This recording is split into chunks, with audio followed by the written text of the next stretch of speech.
Welcome, problem solving fans, to another problem of the day.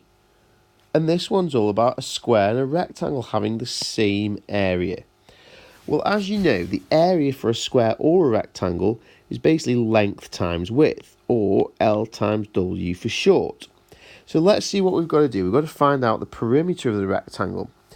Now, in a situation like this, we need to think about what could we actually do to start? Well, we can't find the perimeter of the rectangle because although we know that this is 4 and that this is 4, we have no idea yet what the two lengths on the top and bottom of the rectangle are. So we can't actually do that yet. But what we can do is we could find the area of the square, well, or the perimeter of the square. Well, if we found the perimeter of the square, this would be 20 on all four sides, because all sides on a square are equal. Well, 20, 20, 20 and 20 makes 80, so the perimeter of the square will be 80 centimetres. But that doesn't really help us, because it says the square and the rectangle have the same area. It doesn't say the square and the rectangle have the same perimeter. So we don't actually really need to know the perimeter of the square. But we do need to know the area of the square, because that will help us work out the area of the rectangle. So, if it's a square, it must be 20 on all the sides. So the length is 20 and the width is also 20. Well, now we can work out the area, because that's 20 times 20. Well, 2 times 2 is 4, and then we've got 2 zeros to put on. So the area of the square must be 400 centimetres squared, which we will write on to the square. So 400 centimetres squared. Now we're told that they've got the same area. The two shapes have the same area. So if the square is worth 400 centimetres squared, the rectangle must also be worth 400 centimetres squared. So that's worth writing on the rectangle too.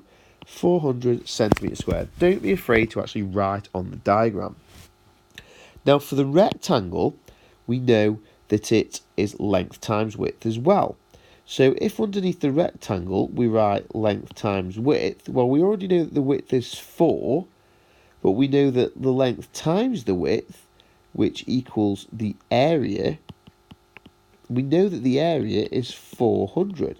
So what number do we times by 4 to make 400? Well, it's going to be 100, isn't it? 4 lots of 100 gives us 400. So this means that the length of this rectangle must be 100. Because 4 times by 100, length times width, gives us the 400 centimetres squared, which is the same area in the rectangle as in the square. Now we know that the length of the square is 100, we can actually answer the final bit of the question and find the perimeter. Well, we've got 100 on the length along the top, which means we've got 100 along the bottom, and we know that the width is 4 on both the left and side of the rectangle. So the perimeter is going to be 100 plus another 100, which is the top and bottom, and then another 4 plus another 4, which is the left and right of the rectangle. If we add all of that together, we should be able to do that in our heads. 100 plus 100 is 200, and 4 and 4 is 8. So that gives us a final answer of 208 centimetres.